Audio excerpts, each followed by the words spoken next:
It began with silence and ended with sirens.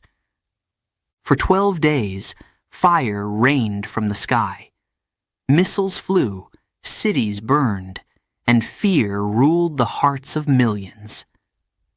Israel struck first, fast, sharp, and loud. But Iran answered back. This is not just a story of war. It's a story of money lost, secrets exposed, and a future more dangerous than ever before. Who really won? Who truly lost?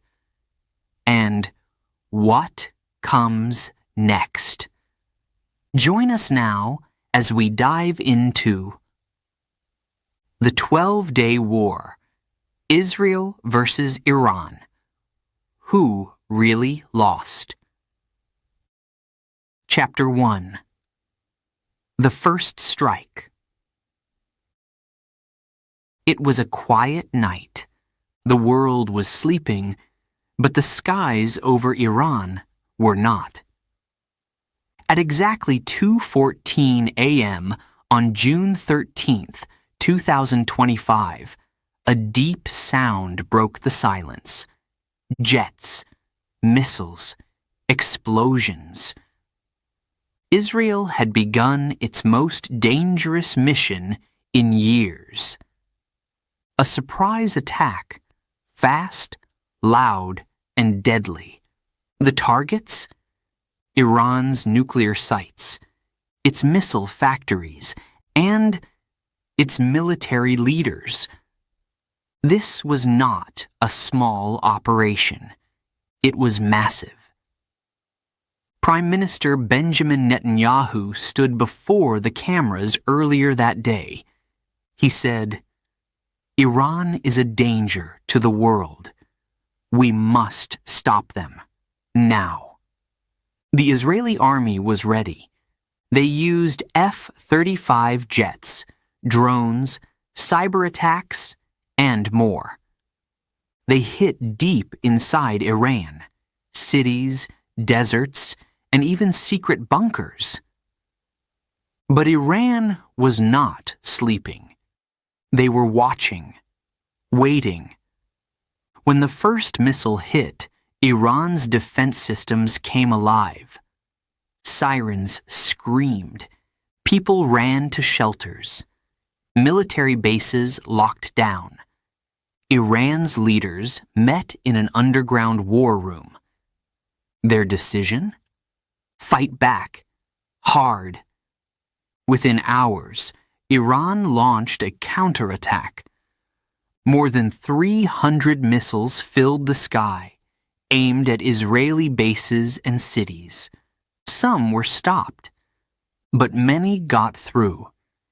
Israel's famous Iron Dome tried to stop them, but it wasn't enough. In the city of Beersheba, a rocket hit a building. Windows shattered. Fire rose into the night. People screamed. At the same time, Israeli jets were returning to base. Some were damaged. Others had dropped their bombs and left chaos behind. But not all targets were destroyed. Iran's nuclear program? Still standing. Its missile force? Still strong. That first night showed something shocking. This war would not be easy. It would not be quick. In just one night, thousands were running. Dozens were dead. Millions were afraid. The media called it the 12-Day War. But no one knew how long it would really last, or how deep the damage would go. And one question filled the minds of millions. Why now? Why this war? Some say it was about Iran's nuclear power. Some say it was politics. Others say it was fear. But whatever the reason, one thing was clear. The Middle East had changed overnight. And this was just the beginning. Chapter 2: The Cost of War. War is not just fire and bombs. War is money. A lot of money. In the first week of the war, Israel spent $5 billion. Yes, $5 billion. Gone. Every day, the army burned through $725 million. That's the price of tanks, planes, missiles, and soldiers. Every hour, every minute, costs more. A military expert in Israel said, "Just 2 days cost us $1.5 billion, and that's only the military side." She was right. Let's break it down. Imagine a jet in the sky. An F-35 fighter jet. To fly it for 1 hour? It costs $10,000. Now imagine 30 jets flying all day. That's millions. Then comes the fuel, the weapons, the bombs. Each missile costs thousands, even millions. But the biggest expense? Defense. To stop Iran's missiles, Israel used its Iron Dome and other systems. One night, just one, cost up to $200 million in missiles. Why? Because a small Iranian missile, maybe $20,000, was shot down by a missile worth $700,000, or even $4 million. Yes, $4 million. For one shot. And there were hundreds of missiles. Iran launched more than 400 in total. Some hit their targets. Some were stopped. But all cost money. The worst? The Arrow 3 missile system. One missile costs $4 million, and Israel fired many. Experts said, "The defense system is running out. We can't refill it quickly." That's dangerous, because without defense, cities are open. People are at risk. And it wasn't just the military. Ben Gurion Airport closed for 10 days. That's Israel's main airport. No flights, no tourists, no business. Each day of closure, millions lost.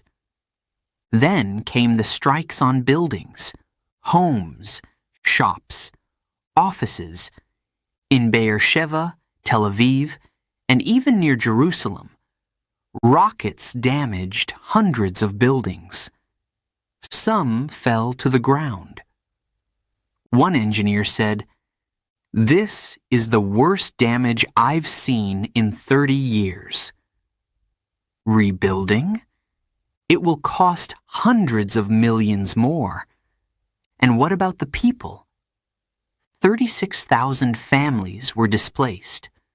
No home, no work, and the government must pay.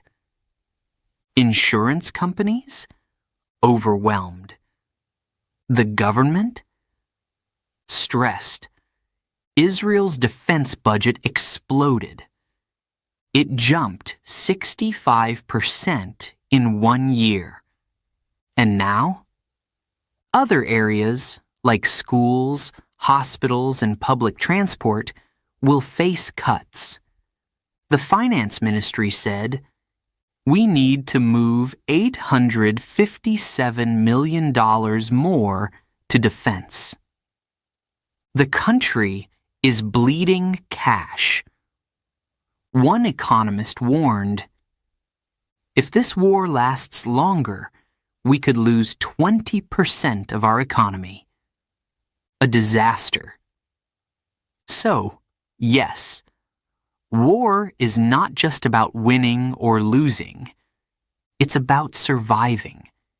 And Israel was starting to feel the pressure.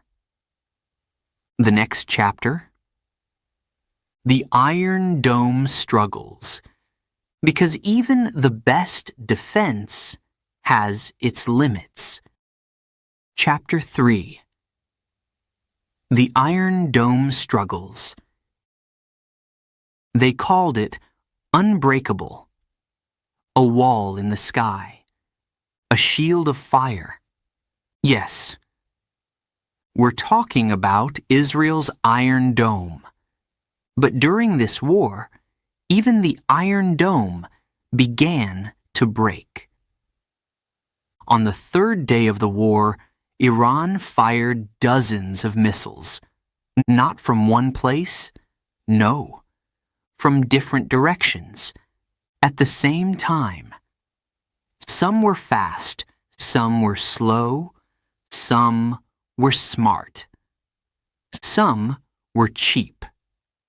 But they all had one goal: break through the shield. And slowly, it started to happen.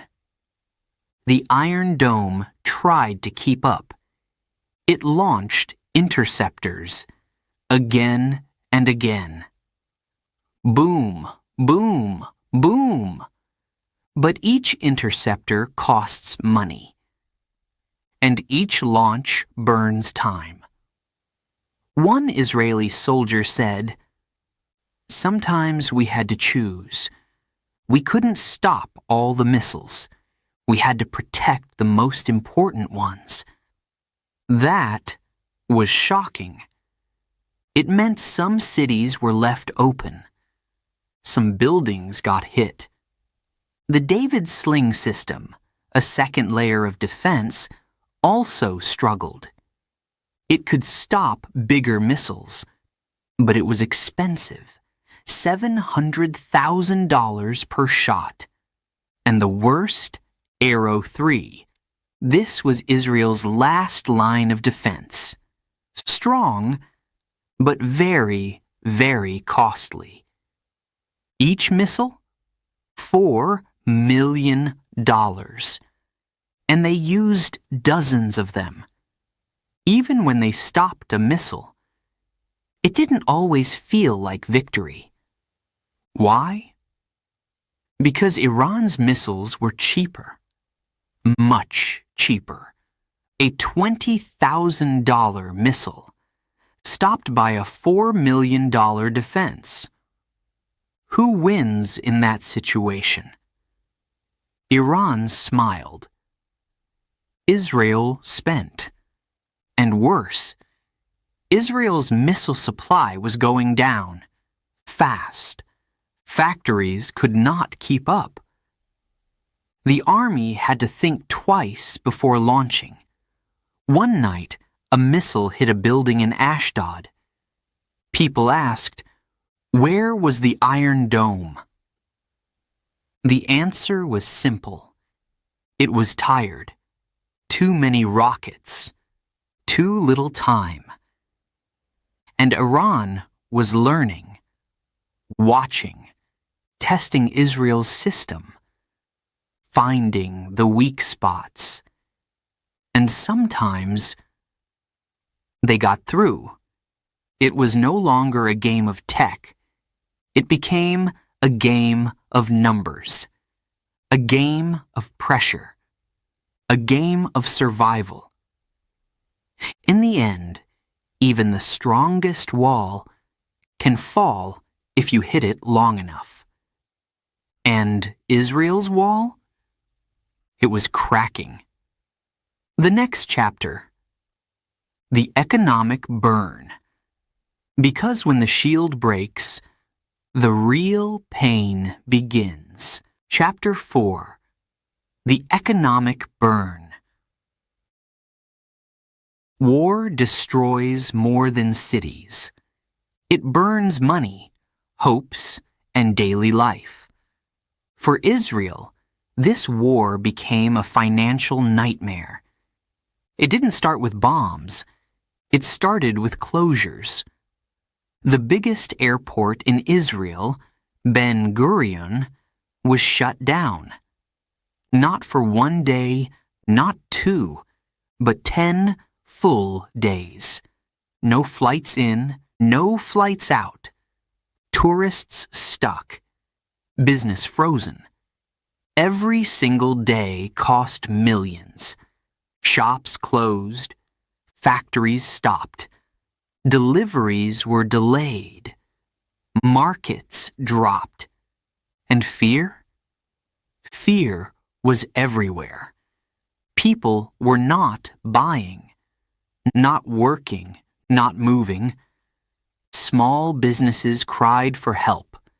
Restaurants, shops, taxi drivers.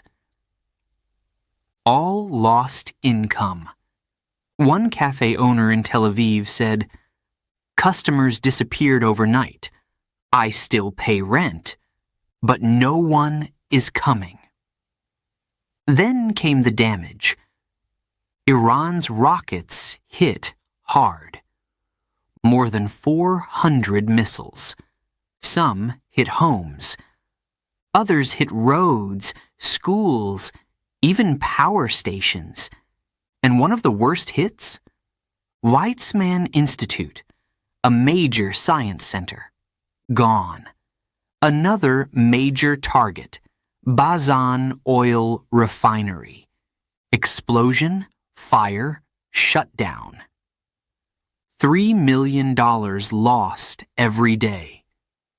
10 days of shutdown, $30 million. And there was more. Government buildings, bridges, water lines, all damaged, all costly. An Israeli engineer said, "Hundreds of buildings are too dangerous to enter. We must rebuild from zero." And rebuilding means money. A lot of it. Then there's the people. More than 36,000 Israeli settlers were forced to leave their homes. Some had no place to go. The government had to pay for housing, food, and security. Hundreds of businesses were destroyed or shut down. And who pays the price? The answer: everyone. The Israeli government made hard choices. They cut $200 million from schools, hospitals, and transport, and sent the money to the military. That wasn't enough. They also planned to transfer $857 million more to defense. One man from the finance ministry said, "This war is eating our budget like fire." Even strong voices in Israel began to worry. Economist Yaakov Sheinin warned, "If this war continues, we could lose 20% of our economy." That's not just a number. That's jobs. That's families. That's the future. Yes, the Iron Dome was protecting the sky, but the economy? It was burning on the ground. And wars don't end when the bombs stop. They end when the bills are paid. And that could take years. In the next chapter, we ask, did Israel reach its targets? Or were they all missed? Because now, it's not about the money. It's about the mission. Chapter 5. The Missed Targets. Israel didn't start this war by accident. It had a plan. A big one. 5 clear goals. Number 1, destroy Iran's nuclear program. Number 2, wipe out Iran's ballistic missiles. Number 3, crush Iran's military bases and power. Number 4, kill top generals and intelligence officers. Number 5, break the Iranian government. That was the mission. Strong, clear, dangerous. But now, let's see what happened. First, the nuclear program. Did Israel destroy it? Not really. Reports say Israel and the U.S. only delayed it. For a few months, less than 6, yes, they bombed 2 big sites, but the structures didn't collapse. And the uranium? Iran had already moved most of it to secret underground labs. The New York Times confirmed this. Even U.S. intelligence said, the program is damaged, not dead. Now, Goal 2. Iran's missiles. Did Israel stop them? The answer is a loud no.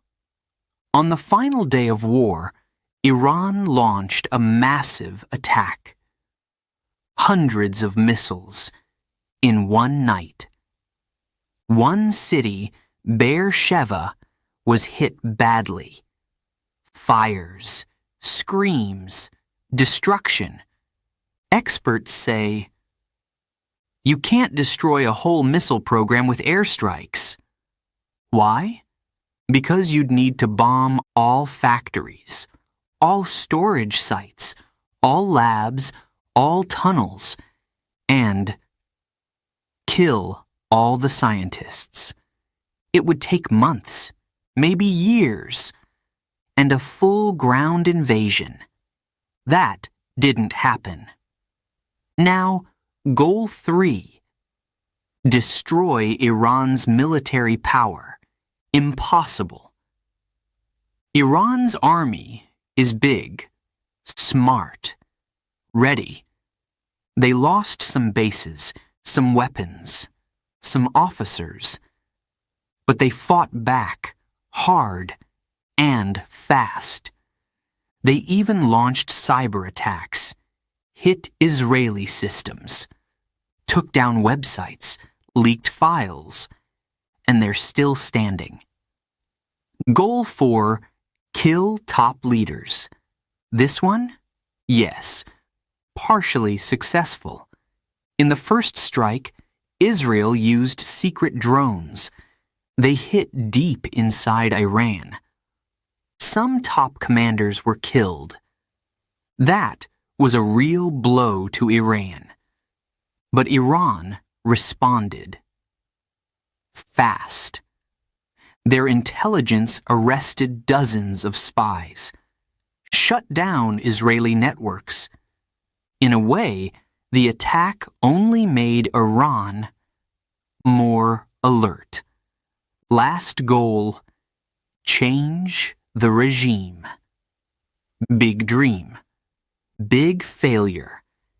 Instead of falling, Iran's government got stronger. The people rallied. They shouted, no to Zionists. Even critics of the regime stood with it. One expert said, Israel gave Iran a gift, unity. So, 5 goals. Only 1, maybe, achieved. And even that came with a cost. This wasn't a clean win. It was a messy game, and the world was watching. Next chapter.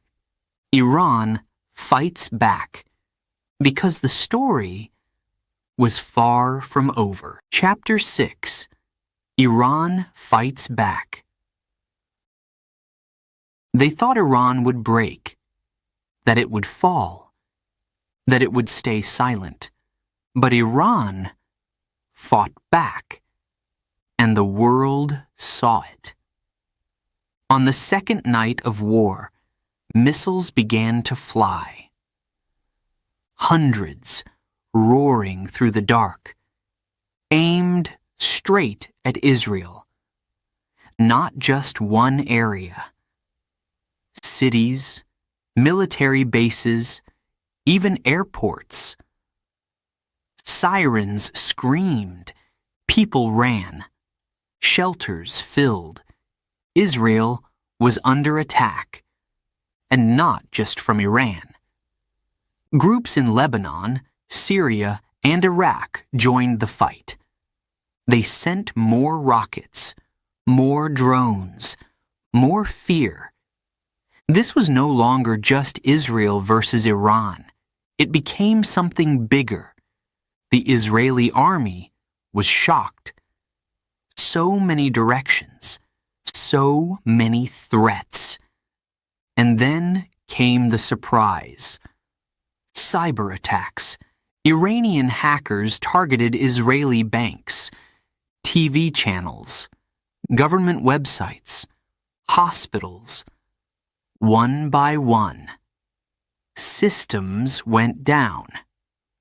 People saw black screens. News stopped. Alerts failed. Even defense computers were hit. The digital war had begun. Then came the drones. Small, silent, deadly. They flew over fences. They hit fuel tanks. They hit radar towers. They even filmed Israeli bases. Live. One general said, "It's like they're watching us from the sky." And it wasn't just machines. Iran sent a message to its people. We are strong. We will not be broken. Crowds filled the streets of Tehran, old, young, men, women. They carried flags. They shouted, "Death to Israel." Even people who didn't like the government stood with it. That's what war can do. It unites a nation. In the south of Israel, Iranian missiles hit power lines. Cities went dark. Hospitals used backup energy. Phones stopped working. Panic spread. And still, Iran kept going. They showed a new weapon, smart rockets that changed direction mid-air. They tricked Israel's defense systems. The Iron Dome couldn't catch all of them. Israel's military said, "We've never seen this before." And inside Iran, something else happened. They started arresting spies. People linked to Israel. People who shared secrets. Dozens were caught. Their names were on TV. Iran's intelligence had woken up. And perhaps the biggest move? Iran found where Israel's drones were being built. Hidden workshops, secret sites. They attacked them, destroyed them. A huge loss for Israel. In just a few days, Iran turned from victim to fighter. The world began to ask, who's really winning this war? Next chapter. Inside the chaos. Because while the missiles flew, something else was breaking. Israel itself. Chapter 7. Inside the chaos. The war was outside, but the real storm? It was inside Israel. Fear filled the air. Not just from missiles, but from confusion, anger, and division. Shops were closed. Schools were empty. Roads were blocked. People asked, "When will this end? Why did it begin?" Inside the government. Pressure. Prime Minister Benjamin Netanyahu stood firm on camera. He said, "This war is necessary. We are winning." But inside his own team, not everyone agreed. Some ministers whispered, "We weren't ready." This is not going as planned. Military commanders had their doubts too. They told journalists, "We hit Iran." But they hit back harder than we thought. And the people? They were tired. Tired of running to shelters. Tired of power cuts. Tired of silence. In Tel Aviv, protests began. Thousands holding signs. Stop the war. Where is the strategy? Police watched. Some pushed the crowds, but the voices kept growing. Israel's economy was breaking.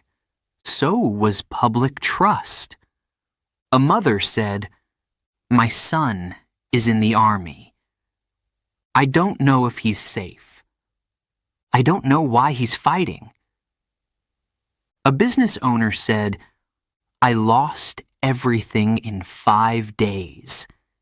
And in the middle of it all, a broken rhythm. Israel used to feel strong, organized, smart. But now, everything felt unstable. The military budget exploded. Other ministries lost funding. Hospitals ran low on supplies. Teachers didn't get paid. Even digital systems failed. Bank apps went down. News channels got hacked. People felt lost. And then came international pressure. The United Nations, Europe, and even some U.S. voices said, "Stop. This war must end." But stopping was not easy. Because pride was in the way, and fear, and politics. Netanyahu faced pressure from all sides, from the army, from the people, from the world. Inside Israel. It wasn't just war with Iran. It was a war with itself. And in that silence, a big question grew louder. Is this war worth it? Next chapter. 1. Win many losses. Because even in war, a single success can hide 1,000 wounds. Chapter 8. 1 win, many losses. The war lasted 12 days. 12 days of fire, fear, and destruction. Israel began with strength. It had a plan. A fast, sharp, deadly strike. And on the first night, it worked. Israeli drones flew silently into Iran. Advanced, precise, invisible. At exactly 2:14 a.m., explosions lit the sky over Tehran, Natanz, Isfahan. Target: Iran's nuclear scientists. Target: secret bases. Target: high-level commanders. And yes, Israel succeeded. Iran admitted the deaths. Major generals were buried. Photos of destroyed buildings were shown on state TV. The world was shocked. For a moment, just one moment, Israel looked powerful, fast, clean, effective. That was the one clear win. But what came after? That's where the picture breaks. Because after that first strike, the losses began. Let's count them. One by one. Loss. 1. The nuclear program was not destroyed. Israel wanted to wipe out Iran's nuclear capabilities. But the truth? They only delayed them. The U.S. Department of Defense said the program was slowed by a few months, 6 at most. Iran had already moved most of its enriched uranium. It was stored in hidden bunkers, secret underground sites. Even after the bombings, Iran's nuclear team remained active. They still had the tools. They still had the knowledge. They still had the goal. Loss, 2. Iran's missile program survived. Israel's second goal was to destroy Iran's ballistic missiles, but that did not happen. On day 10, Iran launched over 300 missiles in a single night. Some hit military bases.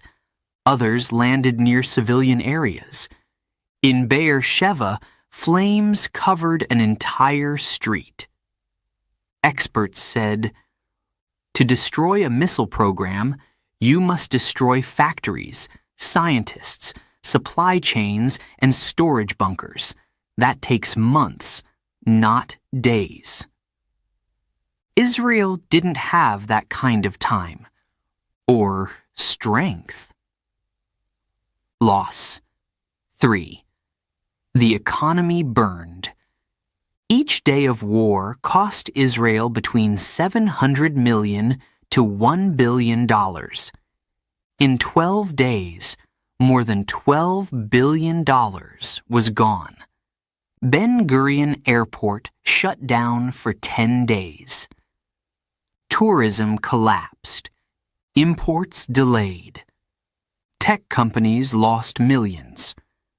Shops and markets closed. And the people? Over 36,000 families were displaced. Businesses destroyed. Jobs lost.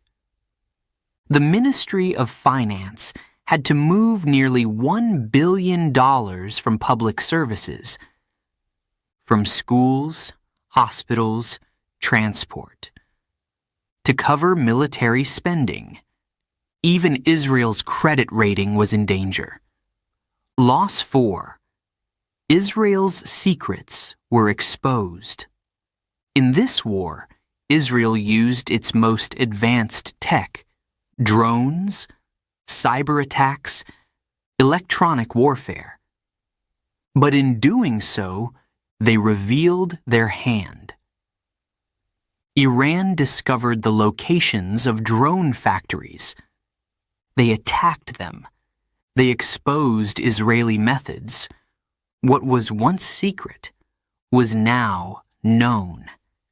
That's a long-term loss. Loss 5. Public trust collapsed. Inside Israel, people began to protest. In Tel Aviv, in Haifa, in Jerusalem. They held signs, "Where is the plan?"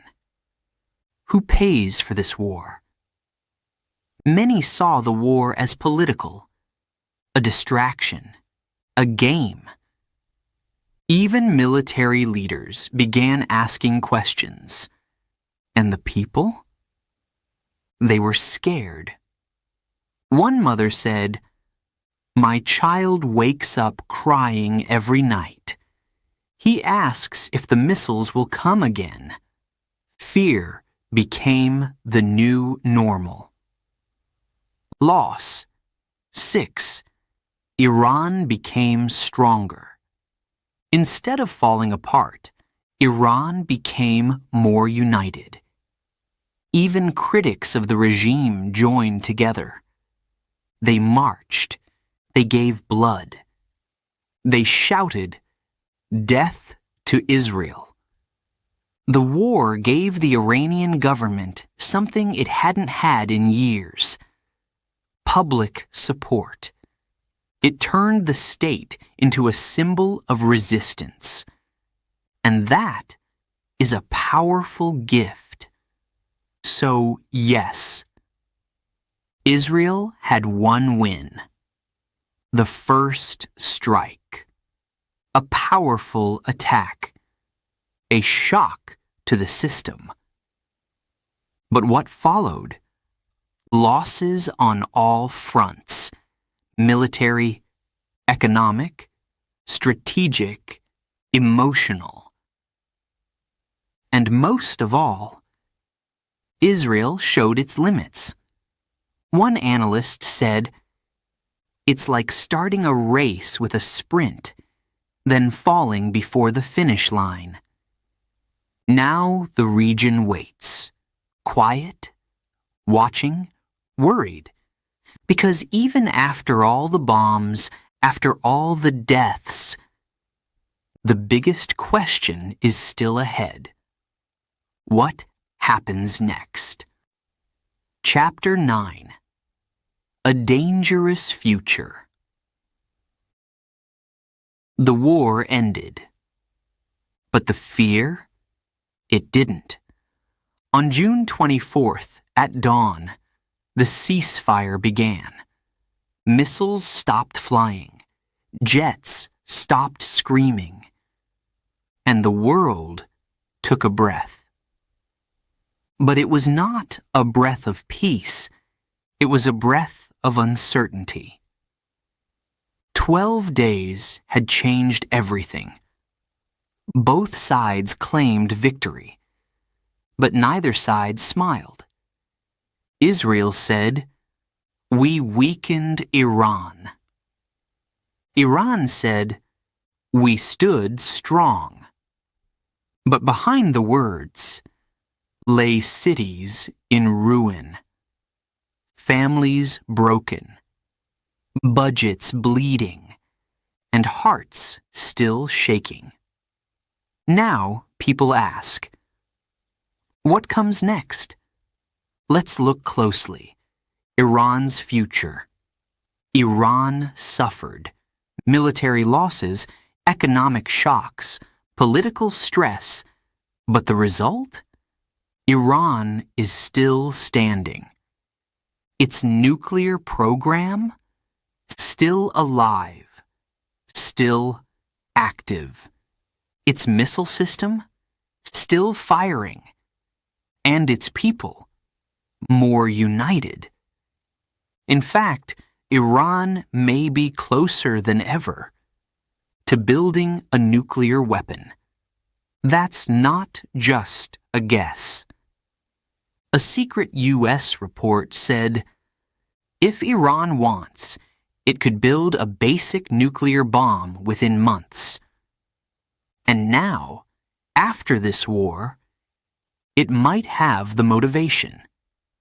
After being attacked, Iran may feel it needs a final shield, a nuclear one. That is dangerous, because if Iran crosses that line, the region changes forever. Saudi Arabia, Turkey, Egypt. They might want nuclear weapons too. The Middle East could turn into a nuclear zone, and that fear was created by this war? Israel's future. And Israel? It may have won a battle, but it lost balance. The Iron Dome is weak. The economy is shaken. Public trust is broken. People now ask harder questions. Can we really win the next war? Are our enemies stronger than we thought? Is our leadership acting with strategy or emotion? Prime Minister Netanyahu survived this war, but many believe it was a political move, a distraction from internal problems, and if there's no real gain, his position could become weaker. Meanwhile, Israel's enemies are watching. Hezbollah, Hamas, even North Korea. They all took notes. They saw Israel's limits. And that changes the future of global security. The region's future. Across the Middle East, this war opened old wounds. It reminded people of past wars. It reminded leaders of past mistakes. And it reminded nations that peace is fragile. For now, there is no full war. But there is also no peace. Iran may act again. Israel may strike again. Or worse, another country may get involved.